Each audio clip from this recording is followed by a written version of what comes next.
जय हिंद, मी मुबारक शेख आणि आपण आहो वरोरा तहसील अंतर्गत येणाऱ्या माढाडी या शहरामध्ये. आपल्यासोबत मनसेचे जिल्हा उपाध्यक्ष राजू कुकडे आहे. तुम्ही या साईडला बघू शकता की घर पूर्णपणे जळलेलं आहे. नेमकं काय प्रकरण घडलं आहे आपण हे राजू भाऊसोबत जाणून घेऊया. राजू भाऊ, नेमकं इथं काय झालं आहे?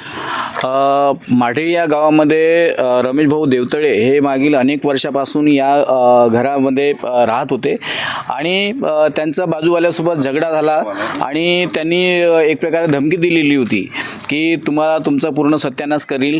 आणि रात्रीच्या वेळेस जे आहे हे या घराला आग लावली आणि आगीमध्ये जी बकरी जी आहे तिला संकेत मिळाले, बकरी बोंबलायला लागली, ओरडायला लागली आणि त्याच्यामुळं घरचे लोक जागे झाल्यानंतर मग त्यांना लक्षात आलं की बाबा हे आग लागली आहे म्हणून ते सर्व बाहेर पडले.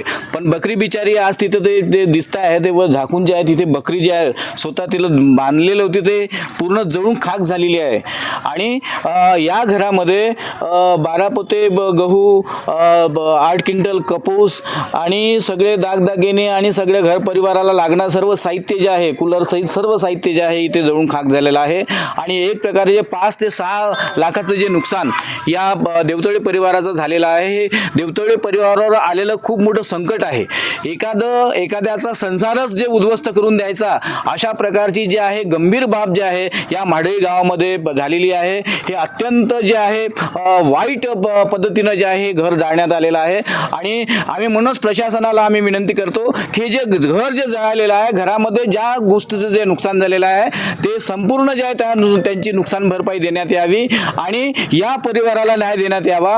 कारण हे निर्दयीपणे जे आहे घर जाळण्यात येऊन त्यांना 5 लोकांना जे आहे हे जाळण्याचा प्रयत्न झाला, एक प्रकारे त्यांची हत्या करण्याचं एक प्रकारे जे कारस्थान होतं. आणि म्हणून अशा गंभीर परिस्थितीमध्ये प्रशासनाने त्वरित ही कारवाई करून जे आहे या देवतळे परिवाराला नुकसान भरपाई देण्यात यावी. अन्यथा या परिसरातील संपूर्ण जे गावकरी जे आहे या देवतळे परिवाराला आलेल्या संकटाशी सामना करत एक आंदोलन करेल अशा प्रकारचा इशारा आज आम्ही देत आहोत. ठीक आहे. तर हे आपल्यासोबत होते मनसे जिल्हा उपाध्यक्ष राजू कुकडे. आता बघायचं हे आहे की याच्यावर कारवाई होते की नाही, अटक होते की नाही. आतापर्यंत अटक झालेली नाही आरोपीला. पाहत राहा चंद्रपूर मीडिया 24. जय हिंद.